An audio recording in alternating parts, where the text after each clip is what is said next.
नमस्कार मेरे प्यारे साथियों, आप लोग मेरा लेक्चर नंबर 2 देखे होंगे, तो उसमें मैं सर्किट ब्रेकर के बारे में टॉपिक स्टार्ट किया हूं।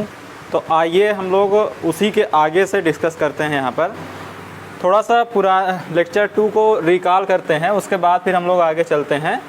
हम ये माने थे कि हमारी कोई एक ट्रांसमिशन सर्किट थी। ट्रांसमिशन सर्किट अगर मैं बनाना चाहूँ तो कुछ इस टाइप का बनेगा। ये आप मान लीजिए ये कोई मेरी ट्रांसमिशन सर्किट है और ये उस सर्किट का रेजिस्टेंस मैं दिखाया हूँ और इस पूरे सर्किट का ये इंडक्टेंस है। यहाँ पर कहीं सर्किट ब्रेकर मेरा लगा हुआ है। ये सर्किट ब्रेकर का फिक्स कांटेक्ट है, ये सर्किट ब्रेकर का मूविंग कांटेक्ट है। ऐसा हम शो किए थे। अगर आप लोग मेरा लेक्चर नंबर 2 देखेंगे तो उसमें आपको दिखेगा। और इस सर्किट में हुआ क्या था, यहाँ पर शॉर्ट सर्किट आ गया था, शॉर्ट सर्किट। और ये मेरा रेजिस्टेंस हम ये माने थे, अगर शॉर्ट सर्किट है तो लगभग 0 के बराबर हो जाएगा रेजिस्टेंस। इंडक्टेंस के कुछ ना कुछ वैल्यू होगी। ये मेरा सर्किट ब्रेकर है। अब हम ये बोले थे, हम आपको ये बताए थे कि सर्किट, ये मेरा सर्किट का रेजिस्टेंस है, ये इंडक्टेंस है। अब सर्किट का रेजिस्टेंस इंडक्टेंस कहने का मतलब ये है कि इस सोर्स से इस फॉल्ट, ये मेरा सोर्स है, सोर्स मान लेता हूँ मैं 11 के भी मान लेता हूँ। इस सोर्स से इस फॉल्ट तक, इस सोर्स से इस फॉल्ट तक के बीच का हमारा जो टोटल रेजिस्टेंस और टोटल इंडक्टेंस यहाँ पर मैं शो किया हूँ। यहाँ तक क्लियर होगा। अब हम ये बताए थे कि जैसे सर्किट ब्रेकर में फॉल्ट आया, जैसे सर्किट में फॉल्ट आया, अगर उस सर्किट में सर्किट ब्रेकर लगा है तो आप जानते हो सर्किट ब्रेकर फॉल्ट कंडीशन में सर्किट को प्रोटेक्ट करता है या फॉल्ट कंडीशन में रिले की सहायता से सर्किट को ओपन करता है। मैं ये इस पिछले लेक्चर में आप देखेंगे तो हम ये बताए थे कि मैं ये माना हूँ कि मेरा फॉल्ट पॉइंट ओ पर आया है। ये मेरा पॉइंट ओ है, यहाँ पर मेरा फॉल्ट आया है। उसके बाद रिले को सेंस करने में इतना टाइम लगा, तो पॉइंट ए पर, ये मेरा पॉइंट ए है, पॉइंट ए पर क्या हुआ, सर्किट ब्रेकर मेरा ओपन होना स्टार्ट हुआ। पॉइंट ए पर जैसे ही सर्किट ब्रेकर मेरा ओपन होना स्टार्ट हुआ, हम ये देखें कि जो हमारा di/dt की वैल्यू, ये हम पुराने पिछले लेक्चर में हम आपको समझाए हैं, इसकी वैल्यू इनफाइनाइट के बराबर आई। जब ये इनफाइनाइट के बराबर आया तो VL = L di/dt हमारा भी क्या हो जाएगा, इनफाइनाइट वोल्ट। मतलब ये हुआ कि इस इंडक्टर के अक्रॉस इस टाइम हमको कितना वोल्टेज मिलेगा, इनफाइनाइट वोल्टेज। और यही वोल्टेज सर्किट ब्रेकर के कांटेक्ट के अक्रॉस अप्लाई हो जाएगा। तो सर्किट ब्रेकर के कांटेक्ट के अक्रॉस मेरा आर्क डेवलप हो जाएगा। तो हम क्या चाहते हैं, हम ये चाहते हैं कि इस इंडक्टर का प्रभाव सर्किट ब्रेकर के कांटेक्ट अक्रॉस ना पड़े।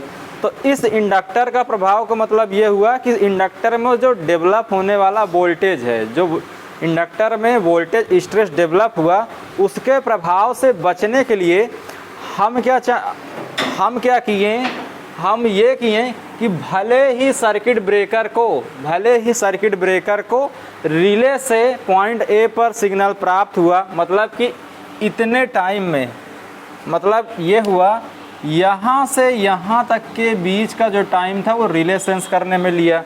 अब यहाँ जैसे ही रिले हमारे सर्किट ब्रेकर को कमांड दिया, सर्किट ब्रेकर ओपन होना स्टार्ट हुआ, तो ये देखा कि CB कांटेक्ट के क्रॉस वोल्टेज डेवलप हो जाता है। तो अब हम क्या करेंगे, ये वोल्टेज स्ट्रेस डेवलप क्यों हुआ, ये वोल्टेज डेवलप स्ट्रेस इसलिए हुआ कि जब करंट का सडन चेंज होता है, जब करंट अगर सडन चेंजेज आता है करंट में और उस सर्किट में इंडक्टर लगा होता है, तो वो इंडक्टर उसका विरोध करता है, या तो ये कहें कि हम उसमें बहुत हाई वोल्टेज स्ट्रेस डेवलप होता है। तो हम उस हाई वोल्टेज स्ट्रेस जो डेवलप हो रहा है, हम उससे बचने के लिए हम क्या किए, सर्किट ब्रेकर को पॉइंट ए की जगह ओपन करने के बजाय हम पॉइंट बी पर ओपन किए। पॉइंट ए की जगह हम पॉइंट बी पर ओपन किए। यहाँ ये मेरा पॉइंट बी है, आप लोगों को दिख रहा होगा। पॉइंट बी पर ओपन करेंगे तब क्या होगा, अगर जब मैं पॉइंट बी पर ओपन करूँगा तो फिर जो मेरा ये D I by D T की वैल्यू है, D I by D T की वैल्यू 0 आएगी। ये आपको हम बताए हैं पिछले लेक्चर में। तो वी एल की वैल्यू आ जाएगी लगभग 0 वोल्ट। तो हुआ ये कि अब जो वी एल, यहाँ पर हमारा वी एल डेवलप होता था, अब वी एल की वैल्यू मेरी 0 है। तो अगर वी एल की वैल्यू 0 है तो इसका मतलब ये हुआ कि इस इंडक्टर का कोई प्रभाव इस सी बी कॉन्टैक्ट एक्रॉस अब नहीं पड़ेगा। तो लेकिन हम ये सारी चीज़ें पुराने पिछले लेक्चर में सारी चीज़ें डिस्कस किए हैं, लेकिन हम ये देखते थे अब इस इंडक्टर से तो हमको राहत मिल गई। अगर जब हम पॉइंट बी पर, या मतलब ये मैं पॉइंट बी कहूँ या करंट क्रॉसिंग नेचुरली 0 होता क्या है, कोई भी एक साइकिल में अगर अल्टरनेटिंग करंट है, साइनोसाइडल वेव है या कैसी वेव है, अल्टरनेटिंग करंट है, तो एक साइकिल में 2 पॉइंट पर वो 0 पोजीशन से होके गुजरता है। मतलब उस टाइम करंट की वैल्यू एट स्टैंड, उस टाइम करंट की वैल्यू 0 होगी। मतलब ये यहाँ पॉइंट बी पर करंट की वैल्यू 0 होगी। इस पॉइंट पर करंट की वैल्यू 0 होगी। तो अगर मैं इस पॉइंट पर सर्किट ब्रेकर ओपन करूँगा तो करंट में कोई परिवर्तन नहीं आएगा, तो इंडक्टर में कोई वोल्टेज स्टेट डेवलप नहीं होगा। तो इसके कारण यहाँ पर कोई आर्क डेवलप नहीं होगा। लेकिन अब आप ये देखिए, मैं इस रेजिस्टेंस को पहले ही मान लिया हूँ 0, तो इसका कोई प्रभाव नहीं रहा। इंडक्टर में भी इंड्यूस वोल्टेज 0 हो गया, लेकिन सप्लाई वोल्टेज मेरा 11 के भी लगा हुआ है। अब क्या हुआ कि जैसे ही सर्किट ब्रेकर का कॉन्टैक्ट सेपरेट होना स्टार्ट हुआ, जैसे सर्किट ब्रेकर का कॉन्टैक्ट सेपरेट होना स्टार्ट हुआ, वैसे मेरा सप्लाई वोल्टेज यहाँ लगा और इस सप्लाई वोल्टेज के कारण भी मेरा आर्क डेवलप हो गया। यहाँ तक आपको पिछले लेक्चर में बताया गया था।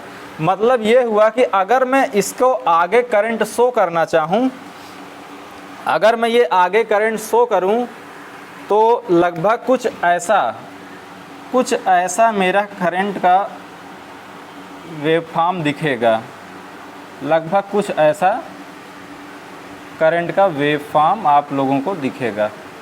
यहाँ तक समझिए। अब मैं आपको ये बार बार बोल रहा हूँ कि पॉइंट बी पर सर्किट ब्रेकर के कॉन्टैक्ट ओपन किए, इस कंडीशन में भी आर्क डेवलप हुआ। इस कंडीशन में आर्क डेवलप हुआ, वो किसके कारण आर्क डेवलप हुआ, वो सिस्टम वोल्टेज के कारण आर्क मेरा डेवलप हुआ। तो इसको अगर मैं दिखाना चाहूँ तो ये मैं आर्क करंट की तरीके से इसको मैं शो कर सकता हूँ। अच्छा, वो सिस्टम वोल्टेज के कारण आर्क डेवलप क्यों हुआ, डेवलप इसलिए हुआ था कि जैसे ही सर्किट ब्रेकर का कांटेक्ट, आप थोड़ा सा इसको समझिए, फिर से समझे तो होंगे ही, पुराने लेक्चर में बताए हैं।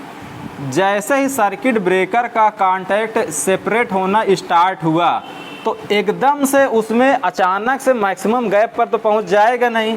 पहले मिनिमम उसमें गैप क्रिएट होगा, 1 mm का गैप क्रिएट होगा, फिर 2 mm का होगा, फिर 3 mm का होगा। ऐसे करके मेरा गैप बढ़ता चला जाता है। और मैं ऐसा मान लूँ कि मेरा लास्ट में पहुँचते पहुँचते 10 mm का गैप पहुँच जाता है। मैं क्या मान रहा हूँ, 10 mm का गैप हो रहा है। लेकिन जब कोई भी जैसे आप ये देखिए, सर्किट ब्रेकर का ये कांटेक्ट है, ये मान लीजिए ये मेरा ब्लैक वाला है, ब्लैक वाला फिक्स है, ब्लू का है। इसको अगर ये मैं ब्लू की ओर दिखाऊं, ये मेरा ब्लू है, ठीक है, समझिएगा, ये मेरा ब्लू है, ब्लैक मेरा फिक्स है, ये ब्लैक फिक्स है, ब्लू मेरा मूविंग है। जैसे इस कांटेक्ट को मैं ओपन करना स्टार्ट करूंगा, अगर आपको दिख रहा हो, देखिए अभी दोनों जुड़ा हुआ है, दोनों अभी जुड़ा हुआ है। जैसे ही मैं ओपन करना स्टार्ट करूंगा, पहले थोड़ा सा गैप क्रिएट होगा, फिर ज़्यादा, फिर ज़्यादा, फिर ज़्यादा, फिर ज़्यादा, फिर इतना ज़्यादा हो जाएगा, इतना ज़्यादा गैप क्रिएट हो जाएगा कि इसमें जो वोल्टेज अप्लाई हुआ है, जो वोल्टेज लगा हुआ है, अभी वोल्टेज क्या लगा हुआ, सिस्टम वोल्टेज लगा हुआ। अब उस सिस्टम वोल्टेज के कारण गैप इतना अधिक हो गया कि इनके बीच आर्क डेवलप नहीं हो पाएगा। तो यही चीज़ आइए यहाँ पर हम समझते हैं। हम ये समझ रहे हैं पॉइंट बी पर हमने ओपन किया, हम ये मानते हैं कि यहाँ पहुँचते पहुँचते एक पॉइंट मुझे सी मिला। पॉइंट सी पर मैं ये देखता हूँ कि सर्किट ब्रेकर के कांटेक्ट के बीच इतना अधिक गैप हो गया कि अब वो सिस्टम वोल्टेज के कारण इसमें आर्क डेवलप नहीं हो पाएगा। क्यों नहीं हो पाएगा? क्योंकि गैप मेरा ज़्यादा हो गया और सिस्टम वोल्टेज मेरा ब्रेकडाउन के लिए कम है। अगर उदाहरण के तौर पर माना जाए, अगर उदाहरण के तौर पर ले लिया जाए कि गैप मेरा 10 mm हो गया, 10 mm, और सिस्टम वोल्टेज मेरा कितना है 11 kV मैं सिस्टम वोल्टेज अभी मान के रखा हूँ, तो इस कंडीशन में 10 mm के लिए मेरा ब्रेकडाउन वोल्टेज कितना होगा? 10 mm के लिए ब्रेकडाउन वोल्टेज 10 गुणे अगर 3 कर देंगे तो 30 kV हो जाएगा ब्रेकडाउन वोल्टेज।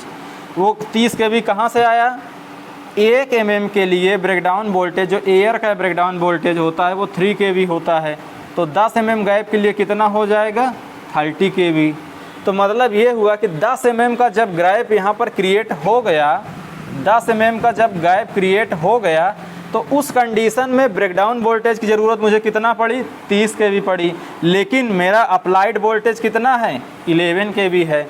तो इसका मतलब ये हुआ कि पॉइंट सी पर पहुंचने पर आर्क मेरा बुझ जाना चाहिए। अगर ब्रेकडाउन ख़त्म तो मतलब ये हुआ कि आयनाइजेशन मीडियम ख़त्म, और आयनाइज पार्टिकल ख़त्म का मतलब ये हुआ कि आर्क का बुझ जाना। लेकिन एक चीज़ आप और यहाँ पर ध्यान दीजिए, अभी क्या आपसे अगर हम पूछें, अगर मैं इसको अलग से बना लूँ, अगर मैं इतने को अलग से बनाऊँ, ये मेरा पॉइंट सी है, ध्यान से देखिएगा, ये मेरा पॉइंट सी है, ये मेरी करंट है। अगर आर्क मैं कहूँ कि पॉइंट सी पर आर्क मेरी बुझ जाएगी। आर्क बुझने का मतलब ये हुआ करंट की वैल्यू 0, तो करंट क्या होगा? सीधे 0 हो जाएगा, सीधे 0। ये करंट 0, आप ये वाला इधर वाला वाई एक्सिस आपको करंट शो करता है और एक्स एक्सिस आपका टाइम शो करता है। ये हम दिखाए भी एक्स एक्सिस टाइम। तो ये जो करंट यहाँ पर थी, करंट की कोई भी वैल्यू मान लीजिए, आप अपने मन से मान लीजिए कि 10 किलो एम्पियर रही होगी यहाँ पर, 10 किलो एम्पियर यहाँ पर रही होगी। और ये टाइम, इस टाइम पर यहाँ पर ये देखिए, इधर जैसे जैसे आप आगे बढ़ेंगे ये टाइम बढ़ता चला जाएगा, ये टाइम आगे बढ़ता चला जाएगा। यहाँ पर 10 एम्पियर है और अचानक से ये करंट हमारी 0 हो जा रही, तो यहाँ पर कितनी करंट हो रही है? 0 एम्पियर हो रही। मतलब ये हुआ कि बहुत क्षणिक समय में करंट 0 हो जाएगी, क्षणिक समय में करंट 0 होगी। और बहुत क्षणिक समय में मतलब ये होगा एट इंस्टेंट अगर करंट 0 होगी तो फिर वही चीज़ आ गया हमारा सर्किट में, तो इंडक्टर ऑलरेडी प्रेजेंट है। फिर उसी इंडक्टर के कारण बहुत high voltage stress CB contact के क्रॉस डेवलप होगा और फिर से आर्क बन जाएगी। मतलब ये हुआ कि पॉइंट सी पहुँचते पहुँचते, मतलब ये हुआ कि यहाँ से यहाँ पहुँचते पहुँचते भले ही सीबी कांटेक्ट के बीच मेरा गैप इतना ज़्यादा हो जाए कि सिस्टम वोल्टेज आयनाइज ना कर पाए या सिस्टम वोल्टेज आर्क डेवलप ना कर पाए, लेकिन चूंकि इस पॉइंट पर करंट की वैल्यू 0 नहीं है और आर्क बुझने का मतलब ये हुआ कि करंट को मैं अचानक से 0 करूंगा, और करंट अचानक से जब 0 होगी, अचानक से एट इंस्टेंट करंट में चेंजेज आएगा, तो इंडक्टर के कारण सीबी कांटेक्ट के क्रॉस वोल्टेज डेवलप होगा, हाई वोल्टेज स्ट्रेस डेवलप होगा। तो होगा क्या? अब इसका मतलब इस बात से आपको ये समझ में आया होगा कि पॉइंट सी पर मेरी आर्क नहीं बुझेगी। अब तो आर्क बुझेगी कहाँ? पॉइंट सी से आगे मैं बढ़ूंगा और वहाँ तक मैं बढ़ूंगा जब तक कि करंट की वैल्यू अपने से 0 ना आ जाए। पॉइंट सी से मैं आगे बढ़ूंगा और वहाँ तक बढ़ूंगा जब तक कि करंट की वैल्यू अपने से जीरो पोजीशन पे ना पहुंच जाए। आप देखते हैं कि यहाँ से आप आगे बढ़ेंगे तो इस पॉइंट पर देखते हैं करंट की वैल्यू अपने से ये जीरो पोजीशन पर आ गई है। मतलब ये हुआ कि इस पॉइंट पर पॉइंट डी पर आर्क बुझ जाएगी। यहाँ से हमको ये चीज़ समझ में आया कि भले ही पॉइंट सी पर सर्किट ब्रेकर के कांटेक्ट का गैप इतना अधिक हो जाए कि सिस्टम वोल्टेज के कारण उसमें आर्क ना बन पाए, लेकिन चूंकि आर्क मेरी पहले से बनी हुई है और पॉइंट सी पर मेरा गैप अधिक क्रिएट हो गया कि आर्क ना बन पाए। लेकिन इस टाइम हुआ क्या, पॉइंट सी पर करंट की कुछ वैल्यू है और वो अचानक से ज़ीरो हो रही, मतलब कि करंट में सडन चेंजेज आ रहा है और उस चेंजेज के कारण इंडक्टर में बहुत हाई वोल्टेज स्ट्रेस डेवलप होगा और वही इंडक्टर का वोल्टेज फिर से सर्किट ब्रेकर के कांटेक्ट के क्रॉस लगेगा। तो पॉइंट सी पर तो गैप बढ़ गया है, लेकिन वहाँ पर आर्क नहीं बुझेगी। तो आर्क बुझेगी कहाँ, आर्क अपने next current crossing naturally zero point पर बुझ जाएगी। मतलब ये हुआ कि आर्क मेरी पॉइंट डी पर बुझेगी। तो हुआ क्या, बी पर मेरा सर्किट ब्रेकर का कांटेक्ट ओपन होना स्टार्ट हो रहा था, होते होते वहाँ पर डी पर जब पहुँचा तो डी पर मेरी आर्क बुझेगी। मतलब ये हुआ कि बी से आगे जो मेरी करंट है वो क्या है, वो आर्क करंट है। अगर मैं इस करंट की बात करूं तो ये यहाँ तक मेरी आर्क करंट फ्लो हुई है। तो चलिए अब इसमें आगे हम लोग डिस्कस करते हैं। यहाँ तक मैं समझता हूँ आप लोगों को समझ में आया होगा। इसको मैं हटा देता हूँ, आप अपनी सुविधा अनुसार ये सब बनाते रहिएगा और जल्दी अगर हो सकता है फिगर बनाने का आपको टाइम ना मिले तो आप वीडियो को पॉज करके आप फिगर बना सकते हैं। आइए हम लोग आगे बढ़ते हैं।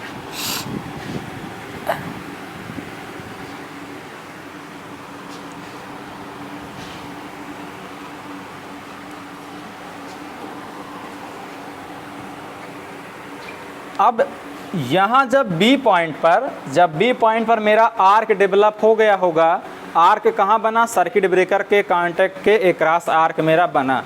तो सर्किट ब्रेकर के कांटेक्ट के एक्रॉस कुछ आर्क वोल्टेज भी रहा होगा। अब उसी चीज़ को मैं लिख देता हूँ यहाँ पर। अच्छा, उसको लिखने से पहले एक पॉइंट हम लिखेंगे, उसके बाद आर्क वोल्टेज पर आएंगे। यहाँ का पॉइंट बी के लिखिए। यहाँ पर हम सब लोग लिखेंगे करंट क्रॉसिंग नेचुरली जीरो पर। जहाँ तक लेक्चर 2 में मैं लिखाया हूँ उसके आगे से हम लोग बढ़ना स्टार्ट कर रहे हैं, ठीक है। जहाँ से एंड हुआ उसके जस्ट आगे से हम लोग बढ़ रहे हैं। अब यहाँ से लिखिएगा current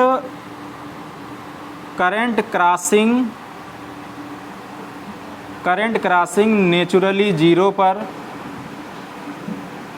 current crossing naturally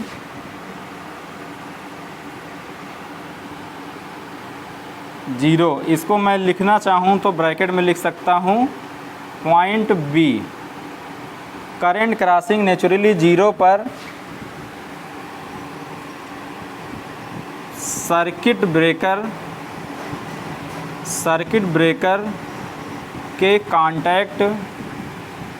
contact वही फिक्स और मूविंग कांटेक्ट ओपन होना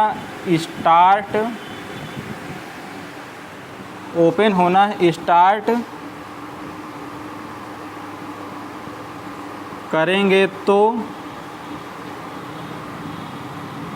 सिस्टम वोल्टेज के कारण, यहाँ पर सिस्टम वोल्टेज मैं 11 kV लिया हूँ, कोई भी सिस्टम वोल्टेज हो सकता है।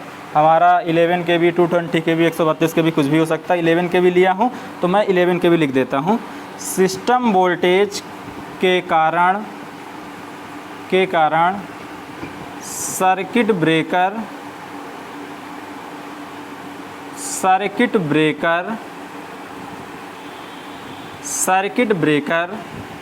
के कांटेक्ट के बीच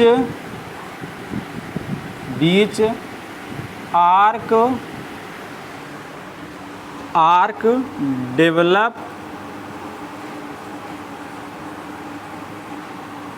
डेवलप हो जाएगी। ये स्टेटमेंट में जो समझाया हूँ वही स्टेटमेंट में लिखा हूँ। अब आते हैं हम दूसरी चीज़ अगले स्टेप पर। इसको आप लोग लिख लिए होंगे, मैं ऐसा समझता हूँ, और मैं इसको हटा के मैं आपको आगे कुछ समझाने का प्रयास करता हूँ। चलिए इसको मैं हटा देता हूँ, आप लोग इसको वीडियो को पॉज करके आप लोग इसको लिख सकते हैं। अब आइए देखते हैं, एक बड़ी इंटरेस्टिंग चीज़ निकल के आती है। जैसा कि मैं बोला हूँ कि सर्किट ब्रेकर के कांटेक्ट के बीच आर्क डेवलप हुआ, ठीक है। इस बात को बड़े आराम से देखिएगा, बड़ा आनंद आएगा अगर इस चीज़ को आप समझते हुए आगे बढ़ेंगे। तो ये सारे टॉपिक आपके बड़े इम्पॉर्टेंट चल रहे हैं, इन सब का कॉन्सेप्ट क्लियर होना आपके सर्किट ब्रेकर के लिए बहुत ही ज़रूरी है। तो वीडियो को बड़े आराम से आप देखिएगा और पॉइंट टू पॉइंट बहुत सारी चीज़ें हम बोलते हैं लेकिन हो सकता है लिख नहीं पाते हों, तो आप अपने नोट्स में उसको मेंटेन करते जाइएगा, तो कहीं ना कहीं आपका एक आधा ऑब्जेक्टिव उससे बनता दिखेगा। तो मैं ये बोला हूँ कि पॉइंट बी पर मेरा आर्क डेवलप हो गया। सिर्फ पॉइंट बी पर सर्किट ब्रेकर के कांटेक्ट सेपरेट होना स्टार्ट हुए, तो इसी पॉइंट पर मेरा आर्क बन गया। तो अगर सर्किट ब्रेकर के कांटेक्ट के क्रॉस मेरा आर्क बना, तो उस कांटेक्ट के बीच कुछ आर्क वोल्टेज होगा। अब उसी के बारे में आइए हम लोग डिस्कस कर लेते हैं। तो अगर आर्क वोल्टेज की बात करें तो आर्क वोल्टेज लिखना चाहूँ तो मैं हो जाएगा आर्क वोल्टेज बराबर आर्क करंट इंटू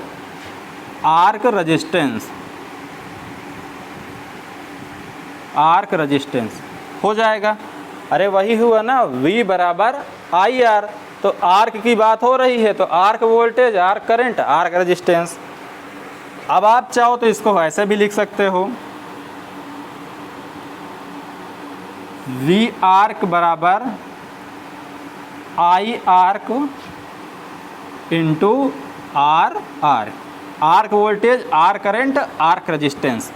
अब आप एक चीज़ ये बताइए मुझे, ये बताइए, अगर मैं कहूँ कि आर्क करंट अधिक है, अगर आपसे कहा जाए अगर आर्क करंट का मान बढ़ाया जाए, अगर आर्क करंट की वैल्यू अधिक है, आप इसको समझ सकते हैं कॉन्सेप्चुअली।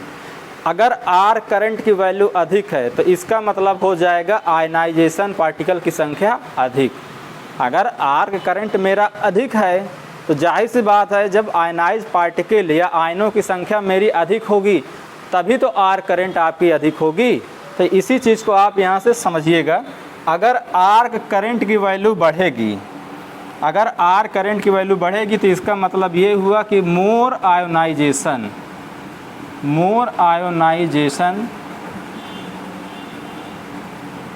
अगर आर्क करंट की वैल्यू बढ़ी तो इसका मतलब ये हुआ कि मोर आयोनाइजेशन। अगर आयोनाइजेशन की संख्या अधिक, अगर आयनों की संख्या अधिक, तो इसका मतलब ये हुआ कि आर्क का रेजिस्टेंस कम। तो यहाँ से आपका आर्क रेजिस्टेंस जो हो जाएगा वो क्या हो जाएगा, कम हो जाएगा। आर्क रेजिस्टेंस क्या हो गया, कम होगा। आर्क रेजिस्टेंस आपका कम होगा। तो मैं इसको दिखाना चाहूँ तो कुछ इस तरीके से दिखा सकता हूँ। ये मेरा आर्क रेजिस्टेंस क्या हो गया, कम हो गया, ठीक है। अब इसी चीज़ को मैं दूसरे तरीके से बोल सकता हूँ। अगर आर्क करंट की वैल्यू कम हो, अगर आर्क करंट की वैल्यू कम है तो इसका मतलब ये हुआ कि आयनाइज पार्टिकल की संख्या कम होगी। अगर आयनाइज पार्टिकल कम होगा तभी तो आर्क करंट अधिक हो, तभी तो आर्क करंट कम होगी। तो अगर मैं कहूँ मेरा एक ऐसी कंडीशन में ले रहा हूँ कि इस टाइम आर्क करंट की वैल्यू कम है, तो इसका मतलब ये होगा कि आयनाइज पार्टिकल मेरे कम हैं, या तो मैं इसको लिख सकता हूँ लेस आयोनाइजेशन। तो इसको मैं लिख देता हूँ लेस आयोनाइजेशन, आयनाइजेशन। अब अगर मेरा आयनाइज पार्टिकल कम होगा तो जाहिर सी बात है जो रजिस्टेंस है उसकी वैल्यू बढ़ जाएगी। तो यहाँ पर जो आर्क रेजिस्टेंस होता था वो आर्क रेजिस्टेंस इस कंडीशन में बढ़ जाएगा। ये चीज़ ध्यान दीजिएगा, ये कंडीशन और ये कंडीशन, इसको इक्वेशन बनाने की ज़रूरत नहीं, मैं केवल समझाने के लिए आपको बता रहा हूँ। अब मैं आता हूँ इस पर, ये मेरा एक फार्मूला आया था, आर्क वोल्टेज बराबर arc current into arc resistance. अब आप यहाँ से ध्यान दीजिए, अगर आपकी आर्क करंट बढ़ रही है, बढ़ रही है तो आपका आर्क रेजिस्टेंस घट रहा है। ध्यान दीजिएगा, बहुत इंपॉर्टेंट फेज पे आप चल रहे हैं। अगर आर्क करंट आपकी बढ़ रही है तो आर्क रेजिस्टेंस आपका घट रहा है। आप यहाँ पर देख रहे होंगे, अगर आर्क करंट आपकी बढ़ रही है तो आर्क रेजिस्टेंस आपका घट रहा है। आप ये देखें कि अगर आर्क करंट की वैल्यू बढ़ी तो आर्क रेजिस्टेंस की वैल्यू घटी।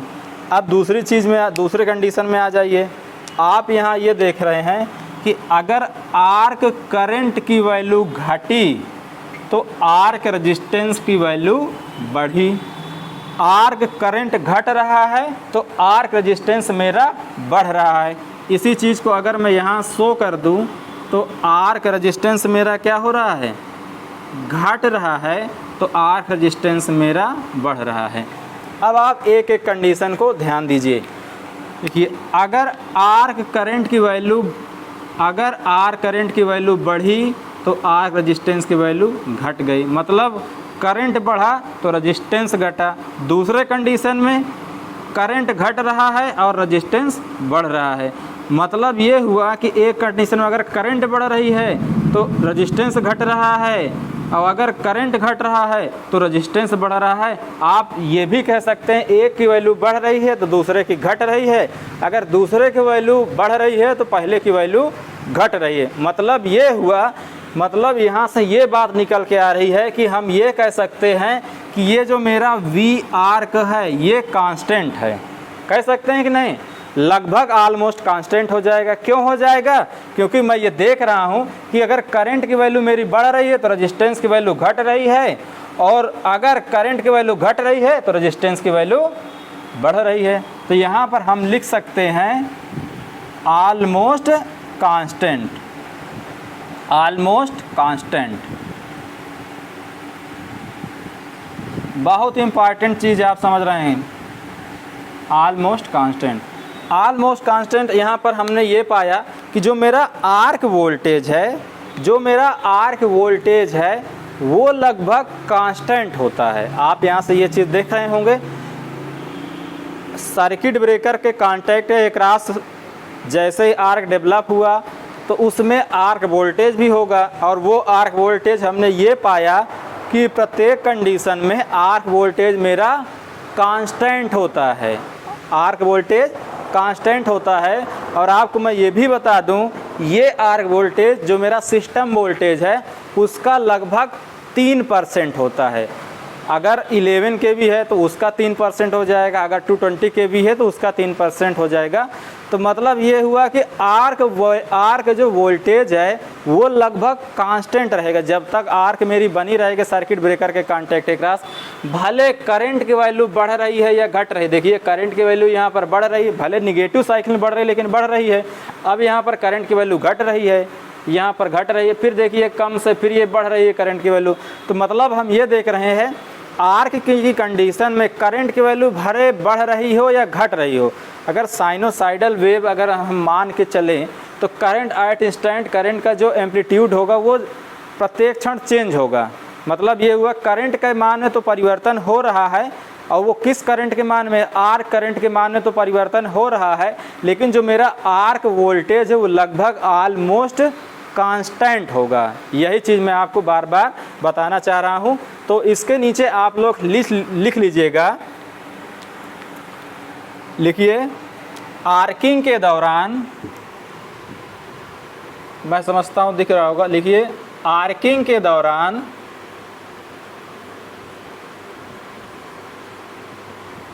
आर्किंग के दौरान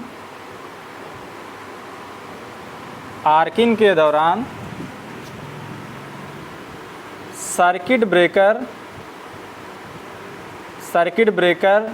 के कांटेक्ट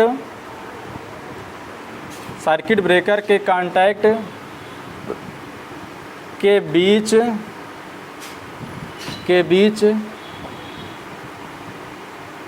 बनने वाला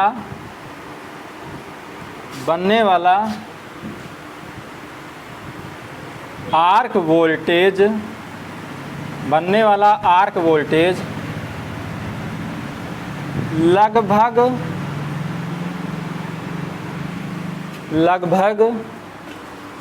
लगभग कांस्टेंट होता है। इसी में आगे लिखिएगा आर्क वोल्टेज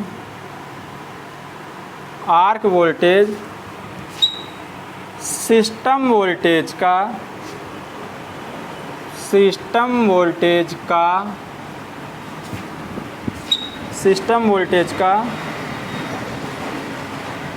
लगभग 3% होता है। अब ये होगा क्यों, आपको थोड़ा सा ये भी जानना ज़रूरी है, ये भी जानना चाहिए कि आर्क वोल्टेज मेरा ये 3% ही बचा क्यों। वो होता इस तरीके से है कि ये मेरा मान लीजिए कोई वही एक मैं सर्किट ले लेता हूँ, उसमें रेजिस्टेंस की वैल्यू है, इंडक्टेंस है, ये सर्किट ब्रेकर है और यहाँ पर ये शॉर्ट सर्किट आता है। तो इसके बीच यहाँ पर आर्क बना, ये सर्किट ब्रेकर का कांटेक्ट है, यहाँ पर मेरा ये आर्क बन रहा है। तो मैं ये कह रहा हूँ जो आर्क वोल्टेज है ये सिस्टम वोल्टेज का लगभग 3% ही बचता है। और ये 3% इसलिए बचता है क्योंकि करंट तो मेरी फ़्लो हो ही रही है। और वो करंट किस में फ़्लो हो रही है, किलो एम्पियर में। फॉल्ट की कंडीशन में बहुत अधिक करंट फ़्लो हो रही है, तो किलो एम्पियर में अगर करंट फ़्लो हो रही है, मैं ऐसा मान रहा हूँ किलो एम्पियर में फ़्लो हो रही है, तो अगर इस सर्किट में कुछ मेरा जो अगर रजिस्टेंस रहा तो उसके कारण भी तो ड्रॉप हुआ, जो इंडक्टर रहा उसके कारण भी तो ड्रॉप हुआ। इन सब ड्रॉप होने के बाद जो सर्किट ब्रेकर के कांटेक्ट बीच में आर्क का वोल्टेज नापा हूँ तो मैं ऐसा पाया हूँ कि ये लगभग 3% के बराबर बचा। ये पावर सिस्टम की बात हो रही, पावर सिस्टम लेवल में घरेलू वायरिंग की बात नहीं हो रही। पावर सिस्टम के केस में हम ऐसा देखते हैं कि लगभग ये 3% के बराबर होता है। अगर आपके पास किसी ऑब्जेक्टिव में आप परसेंटेज में पूछ ले तो आप 3% बता दीजिए। अगर आपको बोल दे कि कितने वोल्ट होगा तो आप ये मान के चलिए कि लगभग 80 वोल्ट होगा। ये रफ आइडिया है, 80 वोल्ट। परसेंटेज में पूछेगा तो आपका 3% हो जाएगा, अगर वोल्ट में पूछेगा तो लगभग 80 वोल्ट के करीब आएगा। अब अभी हम आपको बार बार ये बोल रहे हैं कि जो मेरा आर्क वोल्टेज है, आर्क वोल्टेज मेरा लगभग कांस्टेंट होता है। और वो कांस्टेंट क्यों हुआ, कांस्टेंट इस तरीके से हुआ कि करंट की वैल्यू अगर बढ़ रही थी तो रेजिस्टेंस की वैल्यू, जो आर्क रेजिस्टेंस मेरा घट रहा था, और दूसरे ही कंडीशन देखा जाए कि करंट की वैल्यू घट रही थी तो आर्क का रेजिस्टेंस बढ़ रहा था। तो इन दोनों कंडीशन को देखते हुए हमने ये पाया कि आर्क का वोल्टेज मेरा लगभग कांस्टेंट है। तो अगर इसका मैं फेजर शो करना चाहूँ तो कैसा होगा, मैं इसी को शो कर देता हूँ। इसी चीज़ को आगे बढ़ाते हुए मैं इसको शो करता हूँ। ये मान लीजिए वाई एक्सेस मेरा वोल्टेज प्रदर्शित करेगा, यहाँ पर वोल्टेज, ठीक है, वाई एक्सेस वोल्टेज है। यहाँ पर ये करंट था, ये मैं यहाँ पर वोल्टेज ले रहा हूँ। और x axis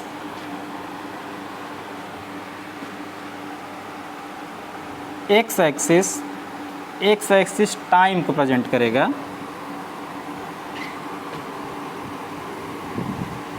x axis time को प्रेजेंट करेगा। अगर आर्क वोल्टेज की बात की जाए तो आप ये कह रहे हैं कि देखिए 0 से लेके बी तक तो सर्किट ब्रेकर का कांटेक्ट मेरा सेपरेट होना स्टार्ट ही नहीं हुआ। तो नहीं होने का मतलब ये हुआ कि 0 से लेकर बी तक मेरी कोई आर्क नहीं बनी। अगर कोई आर्क नहीं बनी तो इसका मतलब ये है कि कोई आर्क वोल्टेज नहीं बना। तो अगर आर्क वोल्ट दिखाना हो तो यहाँ से ये लेकर ये एक्स एक्सिस पर ही यहाँ तक ये आ जाएगा। कहाँ तक आएगा? ये पॉइंट बी तक, पॉइंट बी तक कोई भी आर्क नहीं बनेगी। तो ये पॉइंट बी तक ये करीब ऐसा आएगा। और उसके बाद चूँकि ये आर्क करंट है, ये आर्क करंट आपको दिखाया गया है, ये आर्क करंट दिखाया गया है, ये आपका आर्क करंट है, ठीक है, ये आर्क करंट। तो ये देखिए निगेटिव साइकिल में है, तो मैं भी इसी तरीके से निगेटिव दिखा दूंगा, इसको निगेटिव साइकिल में आर्क वोल्टेज को दिखा दूंगा। और चूंकि मैं लगभग कांस्टेंट मान रहा हूँ तो ये थोड़ा बहुत फ्लक्चुएशन में दिखाते हुए इसको लगभग कांस्टेंट मानता हूँ।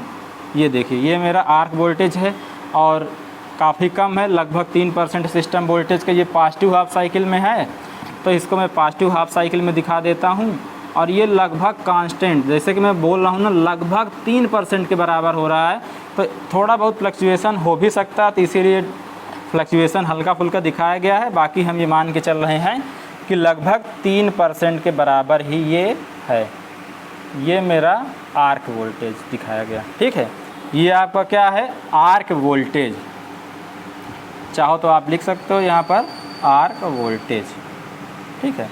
ये आपका आर्क वोल्टेज। अब देखिए एक स्टेटमेंट आपको ये लिखाना था, आर्क वोल्टेज का तो स्टेटमेंट लिखा दिया गया है। अब आपको पॉइंट सी से पॉइंट डी के बीच की भी तो कहानी लिखना चाहिए। पॉइंट सी से पॉइंट डी के बीच क्या कहानी हुई, इस चीज़ को भी हम लोग लिख लेते हैं।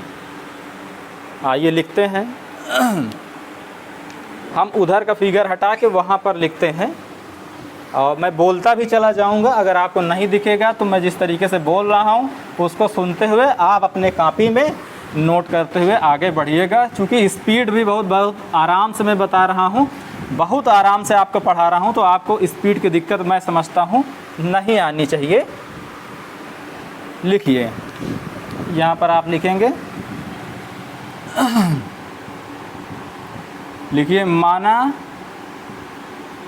पॉइंट सी पर सर्किट ब्रेकर कॉन्टैक्ट्स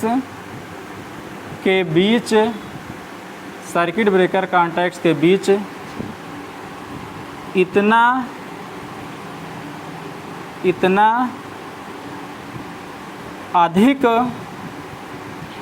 इतना अधिक गैप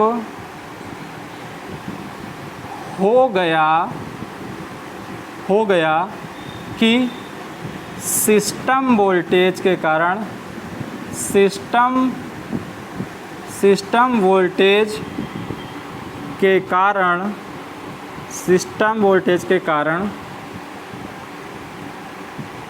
आर्क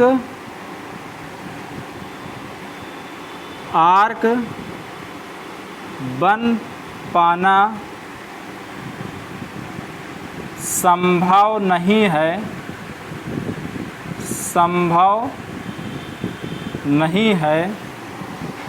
है, लेकिन, या तो लेकिन की जगह लिख दीजिए चूँकि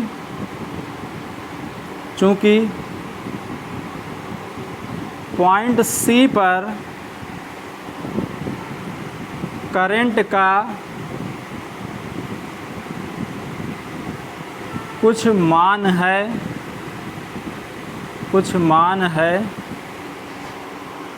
और यदि करंट को अचानक से जीरो करेंगे, या तो हम ये लिख सकते हैं और यदि करंट अचानक से जीरो होगी, करंट का जीरो होने का मतलब है कि आर्क का बुझ जाना, और यदि करंट अचानक से जीरो होगी तो सिस्टम इंडक्टेंस के कारण,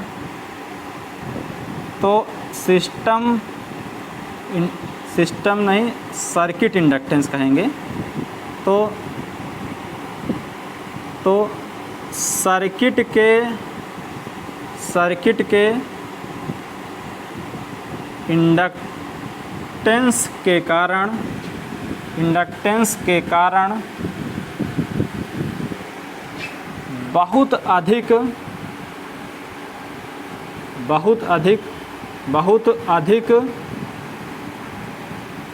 अधिक वोल्टेज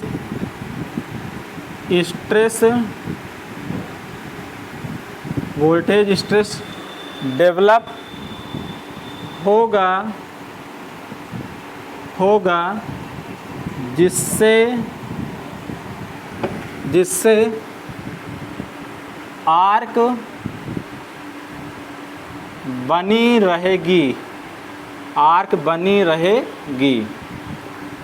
ये आर्क कहाँ बनी रहेगी? CB कांटेक्ट के अक्रॉस।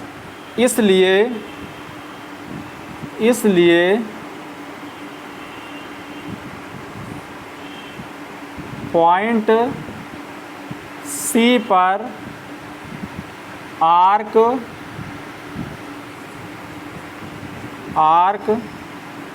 एक्सटिंग्विश नहीं होगी।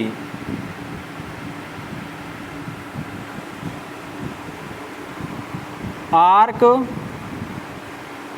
Next current crossing naturally 0 position पर एक्सटिंग्विश होगी।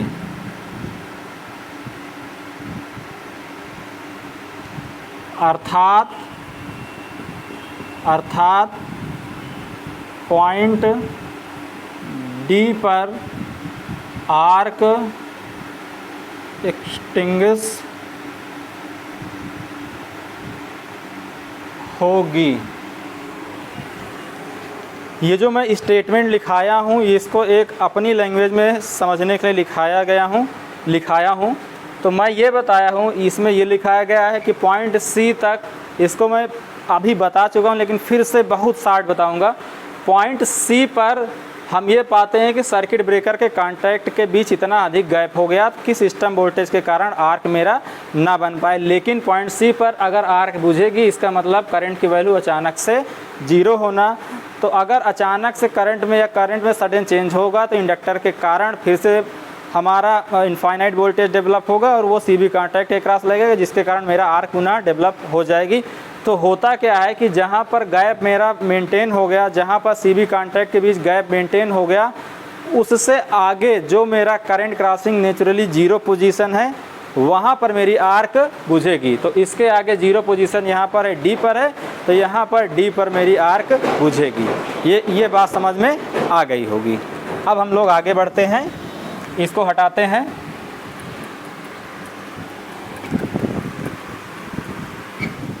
अब एक चीज़ और देखिए, अगर ये पूछा जाए कि जो मेरा फॉल्ट है, फॉल्ट के दौरान मेरा पावर फैक्टर क्या होगा, आपसे अगर मैं पूछूं कि फॉल्ट के दौरान पावर फैक्टर क्या होगा, तो आपका जवाब क्या होगा?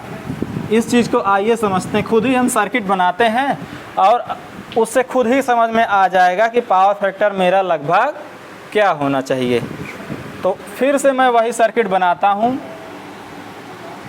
ये मेरी सर्किट है, मान लीजिए सिस्टम वोल्टेज है, ये उस सर्किट का टोटल रेजिस्टेंस है, ये उसका इंडक्टर है और ये सर्किट ब्रेकर का फिक्स कांटेक्ट है, ये मेरा मूविंग कांटेक्ट था।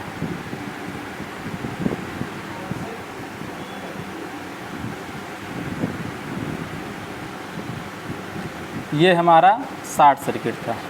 होता क्या था कि जैसे फॉल्ट आता था, मेरा सर्किट ब्रेकर ओपन होना स्टार्ट होता था। अगर ओपन होना स्टार्ट होगा तो यहाँ पर आर्क बनी रहेगी, आर्क बनेगी। अगर ओपन होना स्टार्ट नहीं होगा, सर्किट ब्रेकर का कांटेक्ट क्लोज रहेगा, तो ये सर्किट ब्रेकर का कांटेक्ट क्लोज रहेगा।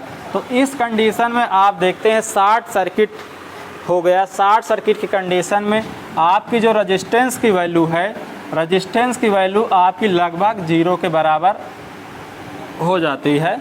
शॉर्ट सर्किट की कंडीशन में रेजिस्टेंस की वैल्यू लगभग 0 के बराबर हो गया।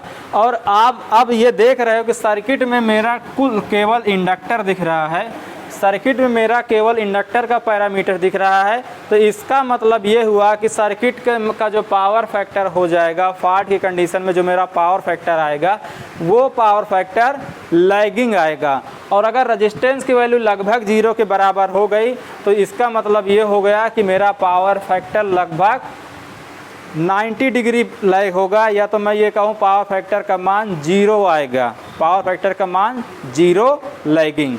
तो आइए हम इसी चीज़ को लिख लेते हैं, fault power factor. Fault power factor लिखें या power factor during fault. Power factor लिखिएगा, power factor during fault condition, power factor during fault condition. Fault condition में पावर फैक्टर हमारा, हम आपको क्या बता रहे हैं कि cos फाई जो मेरा पावर फैक्टर वो लगभग 0 के बराबर होगा, और ये 0 देखो लैगिंग होगा। ठीक है, यहाँ तक आप लोग समझ पा रहे होंगे। अब अगर मैं ये कहूँ कि वोल्टेज और करंट के बीच अगर मैं अपना फेज वाइज दिखाना चाहूँ, तो अगर मैं इसको देखिए वोल्टेज मानूँ, अगर मैं इसको वोल्टेज से प्रेजेंट करूं, अगर मैं इसको वोल्टेज से रिप्रेजेंट करूं, तो करंट मुझे 90 डिग्री क्या दिखाना है, करंट मुझे 90 डिग्री लैग दिखाना है। ध्यान दीजिएगा, करंट मेरा क्या हो जाएगा, ये मेरा करंट 90 डिग्री लैग हो गया। 90 डिग्री होता क्या है, अगर मैं वोल्टेज में ये ले लिया हूँ, वोल्टेज को रेफरेंस ले लिया हूँ और करंट मेरा 90 डिग्री लैग दिखाना होगा, तो ये मैं करंट को 90 डिग्री लैग दिखा देता हूँ। अगर मैं क्लॉक वाइज चलता हूँ, क्लॉक वाइज के मतलब इस डायरेक्शन में, तो ये लैग शो करता है। ठीक है, अगर मैं एंटी क्लॉक वाइज चलता हूँ मतलब इस डायरेक्शन में, तो ये लीडिंग को शो करता है। तो ये देखिए वोल्टेज से आप, ये वोल्टेज आपका रेफरेंस है, वोल्टेज से आप करंट किधर है, करंट की ओर जाने के लिए आप क्या कर रहे हैं, ये देखिए क्लॉक वाइज चल रहे हैं, क्लॉक वाइज। अगर आप ये बनाएं तो ये ऐसे बनेगा, मतलब ये ऐसे, ये आपका क्या डायरेक्शन हुआ, ये आपका क्लॉक वाइज डायरेक्शन हुआ, तो ये आपका करंट आया। करंट को अगर क्लॉक वाइज में चलेंगे तो इसका मतलब ये हुआ कि करंट हमारी 90 डिग्री लैग कर रही है। अगर इसी चीज़ को मैं करंट को रेफरेंस मान के दिखाना चाहूँ, ये मैं करंट को रेफरेंस मान लिया हूँ, अब मुझे वोल्टेज की फेजर बनाना है। तो वोल्टेज का फेजर बनाने से पहले देखिए मुझे ये चीज़ ध्यान रखना है कि मुझे करंट को लैग दिखाना है। करंट को लैग दिखाना किससे, वोल्टेज से। यहाँ मेरी बात को बहुत गौर से सुनिएगा, बहुत ही गौर से सुनिएगा, बड़ी ध्यान देने वाली बात है। मुझे करंट को लैग दिखाना है, किससे लैग दिखाना है, वोल्टेज से लैग दिखाना है। ठीक है, या तो मैं इसके दूसरे शब्दों में मैं ये कहूँ, मुझे वोल्टेज को लीड दिखाना है। किससे लीड दिखाना है, करंट से। चाहे मैं ये कहूँ कि करंट को मुझे वोल्टेज से लैग दिखाना है, चाहे मैं, या तो मैं इसी को दूसरे शब्दों में ये कह सकता हूँ कि वोल्टेज को मुझे करंट से लीड दिखाना है। तो दोनों कंडीशन में ये लैगिंग पावर फैक्टर ही शो करेगा। तो अगर मेरा करंट रेफरेंस हो गया तो वोल्टेज मेरा क्या हो जाएगा, ये हो जाएगा कि नहीं हो जाएगा, ये वोल्टेज से मेरा करंट लैग कर रहा है। ठीक है, अगर यहाँ पर I का लिखा जाए, I की वैल्यू लिखा जाए, I का इक्वेशन लिखा जाए, तो I इक्वल टू हो जाएगा Im साइन ओमेगा t। थोड़ा छोटा है और बड़ा लिखते हैं, तो I बराबर हो जाएगा Im साइन ओमेगा t। हमारा I बराबर Im साइन ओमेगा t है, तो अगर हम V बराबर लिखना चाहें तो V बराबर हो जाएगा Vm साइन ओमेगा टी। अब चूंकि 90 डिग्री पर हमारा करंट क्या कर रहा है, करंट मेरी लैग कर रही है, इसका मतलब ये हुआ कि वोल्टेज मेरा लीड करेगा। किससे लीड करेगा? करंट से। तो current I M sine omega T हो गया, V M sine omega T हो गया। अगर इसमें मैं प्लस 90 लगा दूंगा तो होगा क्या? वोल्टेज मेरा लीड हो जाएगा, करंट मेरी लैग, मतलब कि वोल्टेज से करंट मेरा लैग कर गया। अब इसको मैं दिखाना चाहूँ, अब इसका मैं फेजर दिखाना चाहूँ तो मेरा कुछ ऐसा बनेगा। अगर ये मेरा वाई एक्सिस है, मैं समझता हूँ दिख रहा होगा यहाँ तक, इसको सब लोग बना लीजिएगा, केवल समझाने के लिए बनाया जा रहा है। ये मेरा एक्स एक्सिस है। अगर मैं करंट को शो करूँ, ये मेरा क्या है? ये मेरा करंट है। ध्यान दीजिएगा, बहुत ध्यान देने वाली बात है, इस चीज़ को बहुत ही ध्यान से समझेंगे। ये क्या है? ये किस चीज़ का है फेजर? ये मेरा है करंट से, या तो फेजर का इसको मैं ग्राफ बोलूँगा। और करंट के बाद अब मैं वोल्टेज का दिखाना चाहूँ। अगर करंट मेरा जीरो से है, करंट मेरा जीरो पोजीशन से है, और ये कहाँ से है? ओमेगा टी प्लस 90, मतलब ये हुआ कि वोल्टेज मेरा करंट से 90 डिग्री आगे है। करंट मेरा यहाँ है, वोल्टेज मेरा 90 डिग्री आगे है, का मतलब ये हुआ कि वोल्टेज मेरा 90 डिग्री आगे है, कि मतलब ये हुआ कि मेरा वोल्टेज करीब यहाँ से स्टार्ट हुआ होगा। ये यहाँ से स्टार्ट होगा, फिर ये यहाँ ऐसे आएगा, ये लगभग ऐसे मेरा वोल्टेज का फेजर, ये कुछ ऐसे मेरा ये वोल्टेज का मेरा ग्राफ दिखेगा, वोल्टेज का मेरा ये ग्राफ दिखेगा। यहाँ तक आप लोगों को समझ में आया होगा। अगर करंट मेरा जीरो पर रहेगा तो वोल्टेज मेरा जीरो प्लस 90 हो जाएगा। अगर करंट मेरी ओमेगा टी पर पोजीशन पे होगी तो उसी इंस्टेंट पर वोल्टेज मेरा ओमेगा टी प्लस 90 पोजीशन पे होगा। या तो मैं ये कहूँ कि करंट मेरा अगर जीरो पोजीशन पे है तो उस टाइम वोल्टेज मेरा जीरो प्लस 90 पर हो जाएगा। तो आप ये देखते हैं, आप ये देखिए, ये जीरो पोजीशन से स्टार्ट हुआ। अगर ये यहाँ पर जीरो है तो इसका मान यहाँ पर ये वोल्टेज का मान मेरा मैक्सिमम दिखेगा, वोल्टेज का मान मेरा मैक्सिमम है। मतलब ये हुआ कि करंट मेरा वोल्टेज से 90 डिग्री लैग कर रहा है, करंट मेरा वोल्टेज से 90 डिग्री लैग कर रहा है। मतलब ये हुआ कि करंट अपने मैक्सिमम वैल्यू को वोल्टेज से 90 डिग्री बाद पहुंचेगा। करंट अपनी मैक्सिमम वैल्यू को वोल्टेज से 90 डिग्री बाद पहुंचेगा अपने मैक्सिमम वैल्यू में। यहाँ पर करंट की वैल्यू जीरो है, यहाँ पर देखिए वोल्टेज की वैल्यू मैक्सिमम है। और फिर देख लीजिए, यहाँ पर वोल्टेज की वैल्यू जीरो है, यहाँ पर करंट की वैल्यू मैक्सिमम है। पहली कंडीशन में वोल्टेज की वैल्यू मैक्सिमम कहाँ पर है? जीरो डिग्री पर है। और करंट की पहली कंडीशन में मैक्सिमम वैल्यू कहाँ पर पहुँचा? 90 डिग्री पर। तो यही चीज़ हम देखते हैं कि कौन सा ग्राफ पहले मैक्सिमम वैल्यू पर पहुँच रहा है। तो जो ग्राफ मेरा पहले मैक्सिमम पर पहुंच रहा है वो मेरा लीड हो जाएगा, जो मेरा मैक्सिमम वैल्यू पर बाद में पहुंच रहा है वो मेरा लैग दिखाया जाएगा। ये एक समझने का तरीका है कि करंट मेरा जिस करंट का या जिस वेव का करंट का, चाहे वेव हो चाहे वोल्टेज की वेव हो, जिसका ग्राफ पहले मैक्सिमम मान को पहुंचता है, उसका मतलब ये हुआ कि वो लीडिंग पर है। यहाँ पर देखिए, ये वोल्टेज मेरा मैक्सिमम पर है, करंट मेरा जीरो है। अब यहाँ पर 90 डिग्री पर देख रहे हैं, करंट मेरी मैक्सिमम है। तो पहले कौन सा मैक्सिमम वैल्यू पर पहुँचा? वोल्टेज पहुँचा। बाद में कौन सा मैक्सिमम वैल्यू पर पहुँचा? करंट पहुँचा। तो इसका मतलब ये हो गया कि करंट लैग कर रहा है। कितना लैग कर रहा है? 90 डिग्री लैग कर रहा है। क्यों लैग कर रहा है 90 डिग्री? क्योंकि फॉल्ट की कंडीशन में शॉर्ट सर्किट हो जाता है, रेजिस्टेंस की वैल्यू ऑलमोस्ट जीरो हो जाती है और सर्किट एक तरीके से इंडक्टिव सर्किट की तरीके से बिहेव मेरा करता है। इसलिए 90 डिग्री लैग पावर फैक्टर आएगा फॉल्ट की कंडीशन में। यहाँ तक आप इस चीज़ को समझ पा रहे होंगे, ठीक है। तो आइए हम क्या करते हैं, इसी चीज़ को हम शो कर देते हैं। इसी चीज़ को मैं शो कर देता हूँ कि फॉल्ट की कंडीशन में मेरा क्या हो रहा था, करेंट वोल्टेज मेरा 90 डिग्री लीड कर रहा था। अब यहाँ पर आइए देखिए, अगर ये सर्किट ब्रेकर का मेरा कांटेक्ट, सर्किट ब्रेकर का मेरा अगर ये कांटेक्ट ओपन हो जाएगा, ओपन हो गया और यहाँ पर आर्क बुझ गई।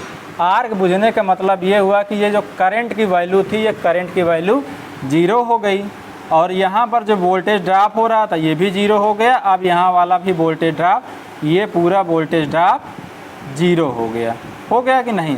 तो अब ये जो वोल्टेज, अब यहाँ पर जो वोल्टेज अप्लाई होगा वो क्या वोल्टेज अप्लाई होगा, वो सिस्टम वोल्टेज अप्लाई होगा कि नहीं होगा, सिस्टम वोल्टेज।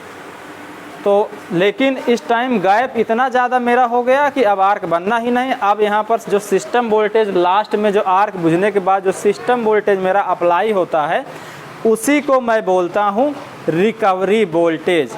आर्क बुझने के बाद सीबी कांटेक्ट के एक्रॉस लगने वाले वोल्टेज को, लगने वाले सिस्टम वोल्टेज को, या मैं ये कहूँ लगने वाले पावर फ्रीक्वेंसी आरएमएस वोल्टेज को मैं क्या बोलता हूँ, रिकवरी वोल्टेज बोलता हूँ। यहाँ तक आप समझ पा रहे होंगे। मैं क्या करता हूँ, रिकवरी वोल्टेज यहाँ पर मैं शो कर देता हूँ। ठीक है, यहाँ पर देखिए, यहाँ पर मेरी फॉल्ट करंट थी, ये मेरी फॉल्ट करंट थी, ये फॉल्ट करंट है। यहाँ पर कॉन्टैक्ट का, सीबी कॉन्टैक्ट का सेपरेट होगा, सीबी कॉन्टैक्ट सेपरेट हो गया, आर्क यहाँ से बुझ गई। अगर आर्क नहीं बुझती, अगर आर्क नहीं बुझती, ये करंट आगे ऐसे बढ़ती चली जाती, ये करंट अगर ऐसे बढ़ती चली जाती, ये करंट ऐसे आगे बढ़ती चली जाती, तो इसको मैं क्या बोलता, prospective fault current, prospective fault current. Prospective का मतलब ही होता है आभासी। अगर मान लीजिए नहीं फॉल्ट दूर होता, नहीं सर्किट ब्रेकर ओपन होता, तो ये ऐसे आगे करंट फ्लो होती चली जाती। तो फॉल्ट करंट और वोल्टेज के बीच का हम लोगों ने क्या एक ग्राफ देखा है ना, फॉल्ट करंट और वोल्टेज के बीच हम लोगों ने क्या ग्राफ देखा है कि जब मेरा करंट 0 पोजीशन पे होता है तो वोल्टेज हम अपने मैक्सिमम मान में होता है। तो आइए इसी चीज़ को हम शो कर देते हैं। यहाँ पर देखिए, करंट अपने 0 पोजीशन पे है तो वोल्टेज अपने मैक्सिमम मान पे है। मतलब कि वोल्टेज हमारा कुछ ये ऐसा होगा, ये मैक्सिमम। और जैसे हमने लिखा था V बराबर Vm sine omega t plus 90 लिखा था, तो इसका मैक्सिमम मान क्या है, इसका मैक्सिमम मान हो जाएगा Vm, इसका मैक्सिमम मान Vm ही तो हो जाएगा। तो ये वाला पॉइंट, ये वाला जो पॉइंट होगा, ये वाला मेरा पॉइंट हो जाएगा Vm के बराबर।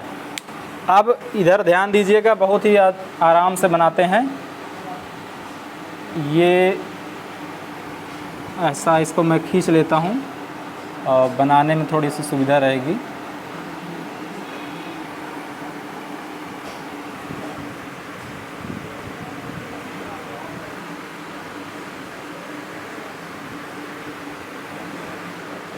ये ऐसा कुछ होगा, इसको बनाने में सुविधा होगी, बाकी और इसका कोई मतलब नहीं है बहुत ज़्यादा।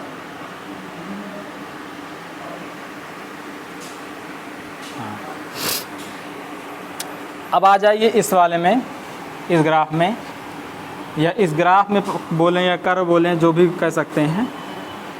जब करंट की वैल्यू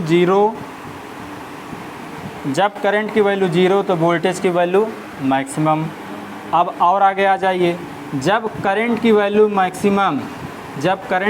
मैक्सिमम तो वोल्टेज की वैल्यू 0। करंट मेरा मैक्सिमम है, वोल्टेज मेरा 0 हो जाएगा। ये मैं इसको 0 यहाँ पर शो कर दिया हूँ। अब इस पॉइंट में पहुँचते हैं, यहाँ पर करंट की वैल्यू 0, ये देखिए करंट की वैल्यू 0 है, वोल्टेज की वैल्यू मैक्सिमम हो जाएगी। ये देखिए वोल्टेज की वैल्यू मैक्सिमम हो गई।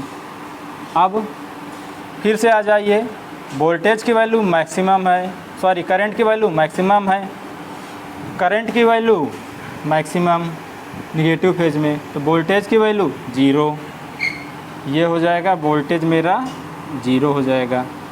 फिर इसी तरीके से और आगे बढ़ेंगे तो ऐसे ही बनता चला जाएगा। फिर यहाँ पर करंट की वैल्यू 0, वोल्टेज की वैल्यू मैक्सिमम, फिर ऐसे ये ग्राफ मेरा बनता चला जाएगा। और ये कब का है, ये वोल्टेज कब अप्लाई हुआ, सर्किट ब्रेकर के कांटेक्ट के बीच जब मेरी आर्क बुझ गई।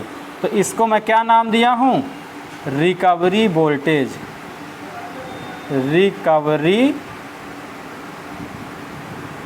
रिकवरी वोल्टेज, ये मेरा रिकवरी वोल्टेज था। यहाँ तक मैं समझता हूँ आप लोगों को समझ में आया होगा। आइए हम लोग अब इसके आगे बढ़ते हैं।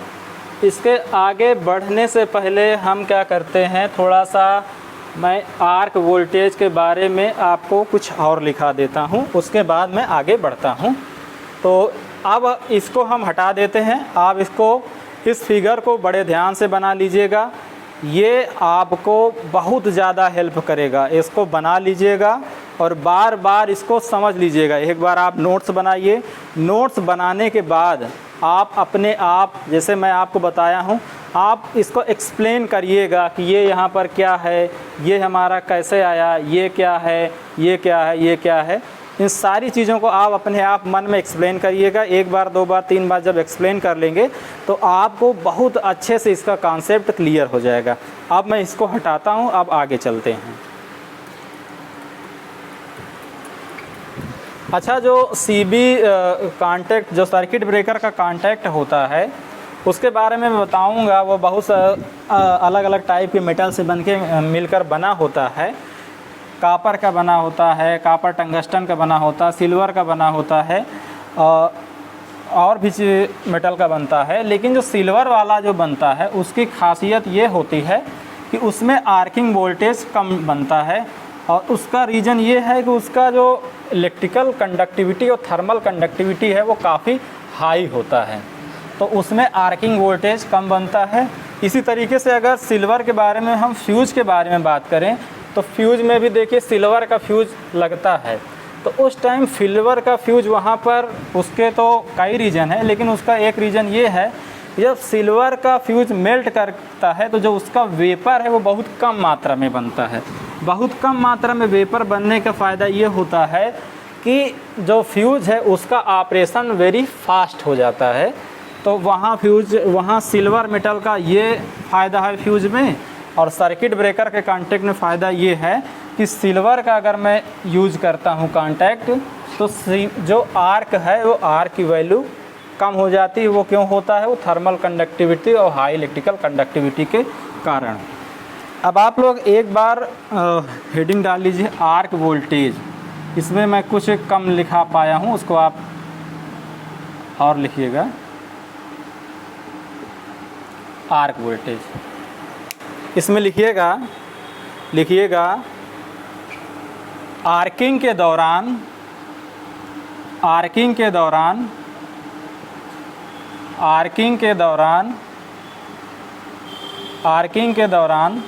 सर्किट ब्रेकर कांटेक्ट, इसी को पॉइंट में लिखा देता हूँ जो चीज़ पहले बताया हूँ। सर्किट ब्रेकर कांटेक्ट के बीच बनने वाले वोल्टेज को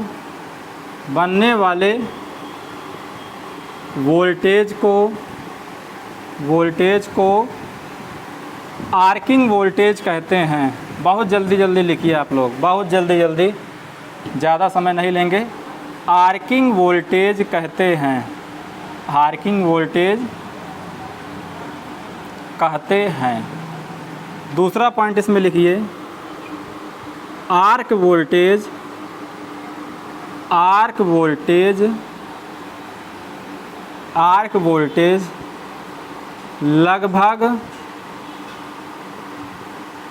लगभग कांस्टेंट होता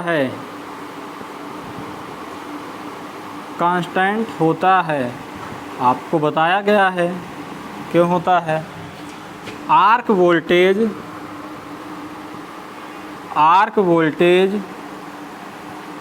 सिस्टम वोल्टेज का बहुत जल्दी लिखिए। आर्क वोल्टेज सिस्टम वोल्टेज का लगभग 3% होता है, 3% होता है। अगला पॉइंट लिखिए, आर्क करंट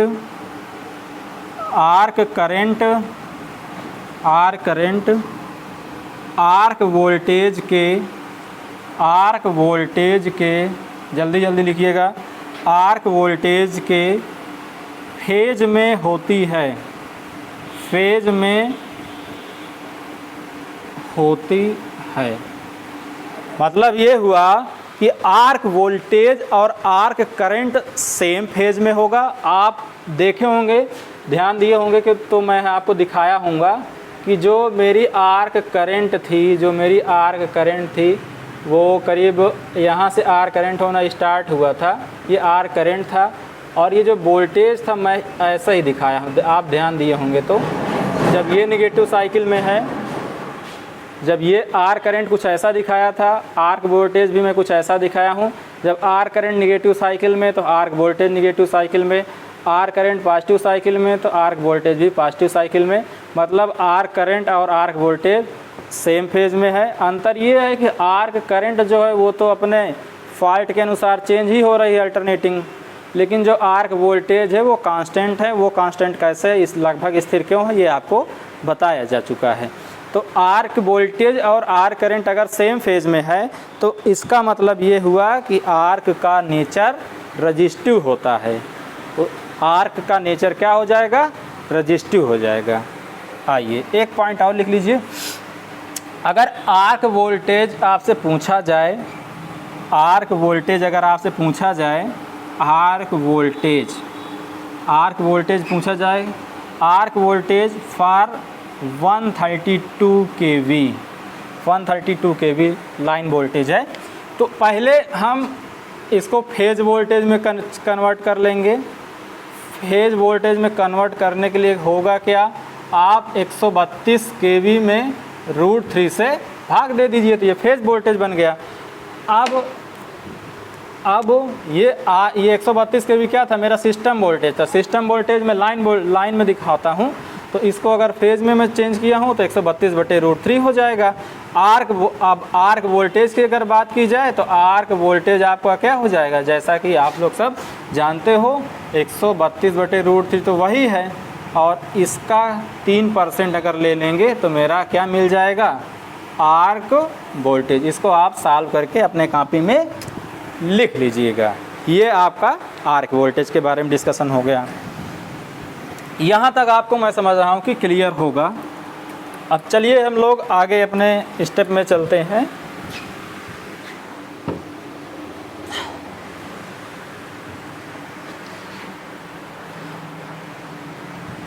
ये सारी चीज़ आपको बहुत अच्छे से क्लियर होना चाहिए। आर्क वोल्टेज, रिकवरी वोल्टेज क्या हुआ, फॉल्ट कहाँ पर आया, सर्किट ब्रेकर किस पॉइंट पर ओपन हुआ, आर्क कैसे बना, आर्क कब एक्सटिंग्विश हुआ।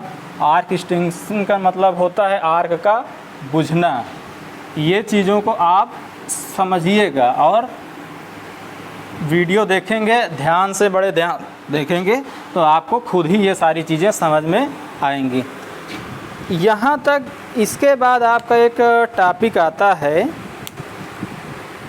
अभी तक हम लोगों ने ये देखा था, अभी तक हम लोगों ने ऐसा करते हैं कि एक मैं ऑब्जेक्टिव लेके आया हूँ, ऑब्जेक्टिव का क्वेश्चन है, उसको आप लोग सॉल्व कर लेते हैं, हम लोग मिलके सॉल्व कर लेते हैं, फिर उसके बाद आगे हम टॉपिक में डिस्कस करते हैं।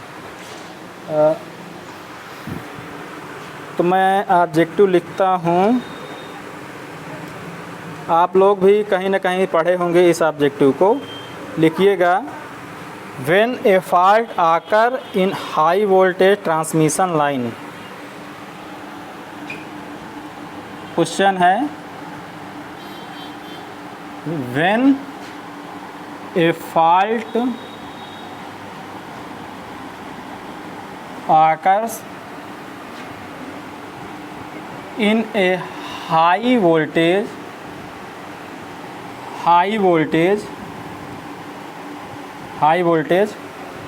Transmission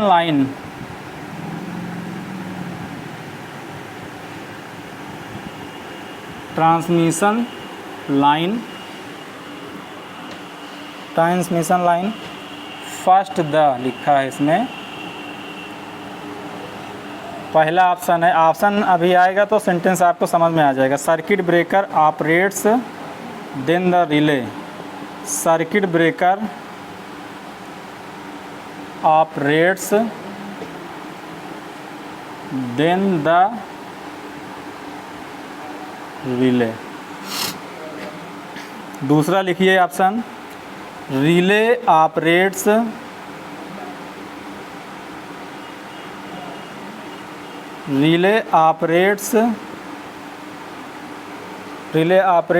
then the circuit breaker,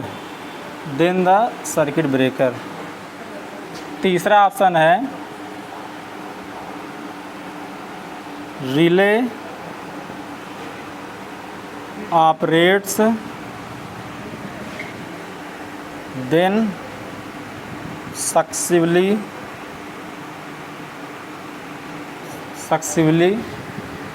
the isolator and the circuit breaker. तीन ही ऑप्शन लेते हैं, चौथा ऑप्शन गलत है, आपको और आसानी होगी समझने में। इसमें ये बताया गया है, इसमें ये कहा गया है कि सर्किट ब्रेकर कोई हाई वोल्टेज ट्रांसमिशन लाइन है। हाई वोल्टेज ट्रांसमिशन लाइन में अगर कोई फॉल्ट आता है तो कैसे हमारा ऑपरेट करता है, उसमें जो मेरा इक्विपमेंट लगा है, चाहे रिले हो, चाहे सर्किट ब्रेकर हो, चाहे आइसोलेटर हो, तो वो किस सीक्वेंस में ऑपरेट करता है, वही सीक्वेंस ही हमारा क्वेश्चन जानना चाहता है। तो पहला दिखा है CB ऑपरेट्स देन रिले, मतलब CB ऑपरेट करता है उसके बाद रिले ऑपरेट करता है। दूसरा ऑप्शन है relay operates then circuit breaker, पहले रिले ऑपरेट करता है तब सर्किट ब्रेकर ऑपरेट करता है। तीसरा relay operates then successfully isolator and circuit breaker, पहले रिले ऑपरेट करता है उसके बाद आइसोलेटर और फिर लास्ट में सर्किट ब्रेकर। तो इसमें तीनों में से कौन सा ऑप्शन सही होगा ये आपको जानना है।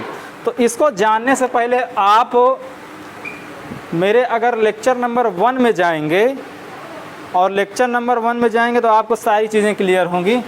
लेक्चर नंबर 1 में हमने एक बस बनाया था, अगर आप लोगों को याद हो तो।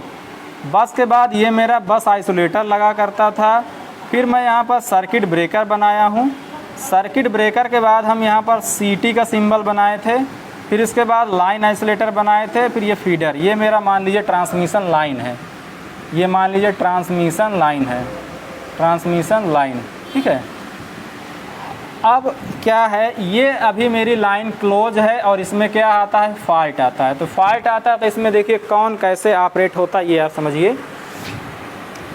ये सर्किट ब्रेकर होगा, इतना तो होगा फीडर में। तो एक चीज़ आपको और बता देते हैं, एक मेरा कंट्रोल पैनल होता है, कंट्रोल पैनल, C&R लिख दें, कंट्रोल और रिले पैनल। तो कंट्रोल और रिले पैनल में CT का भी कनेक्शन होता है, सर्किट ब्रेकर से भी कुछ वायर पड़ते हैं, CT से भी वायर पड़ते हैं, सर्किट ब्रेकर से भी वायर पड़ते हैं। CT जैसा कि करंट ट्रांसफार्मर है, करंट ट्रांसफार्मर का काम ये होता है मेजरिंग के लिए और साथ ही साथ प्रोटेक्शन के लिए। तो CT जो है, CT मेजरिंग से हमसे मतलब नहीं, हमसे प्रोटेक्शन को हमको ध्यान देना है। CT क्या करता है, ये यहाँ से करंट लाएगा, यहाँ पर रिले लगा होगा, पहले रिले को देगा करंट, फिर रिले जब सेंस करेगा, जब यहाँ पर लगा हुआ रिले सेंस करेगा, ये CT से रिले में आएगा, CT से कनेक्शन रिले में आएगा, रिले उसको सेंस करेगा, रिले सेंस करने के बाद ये सर्किट ब्रेकर को देगा कमांड, तब मेरा सर्किट ओपन होगा। बात समझ रहे हैं। यहाँ मेरा फॉल्ट आया, CT में करंट की वैल्यू बढ़ेगी, CT किसको देगा, CT करंट देगा किसको, रिले को, मतलब ये हुआ CT रिले को सिग्नल दिया, रिले सेंस करके किसको दिए सिग्नल, सर्किट ब्रेकर को, तो सर्किट ब्रेकर ऑपरेट हुआ। अब इसमें से आप देख लीजिए सर्किट ब्रेकर ऑपरेट होने का मतलब सर्किट ओपन। अब सर्किट ओपन हो गया, ओपन का मतलब फॉल्ट मेरा क्लियर, फॉल्ट से मेरा जो कनेक्शन था उस सर्किट का अलग हो गया। तो इसमें आप क्या देख रहे हैं, पहले रिले सेंस कर रहा है, रिले के बाद पहले सीटी में करंट फ्लो होती है, फिर रिले सेंस करता है, फिर बाद में सर्किट ब्रेकर ऑपरेट होता है। ये सीक्वेंस हमेशा याद रखिएगा। इसके बारे में आगे हम लोग और डिस्कस करेंगे, जब रिले का टॉपिक आएगा तो और भी डिटेल में हम जाएंगे। इतना आप मोटा मोटा याद रखिए जिससे आपका ऑब्जेक्टिव होता चला जाए। तो पहले कौन सा ऑपरेट किया, रिले ऑपरेट किया, फिर बाद में सर्किट ब्रेकर ऑपरेट किया। यहाँ क्या दिखाया गया, circuit breaker operates then relay, मतलब ये हुआ कि सर्किट ब्रेकर कह रहा पहले ऑपरेट करता है, बाद में रिले ऑपरेट करता है। ये वाला गलत हो गया। गलत क्यों हो गया, गलत इसलिए हो गया कि सर्किट ब्रेकर से रिले नहीं ऑपरेट करता, रिले से सर्किट ब्रेकर ऑपरेट करता है।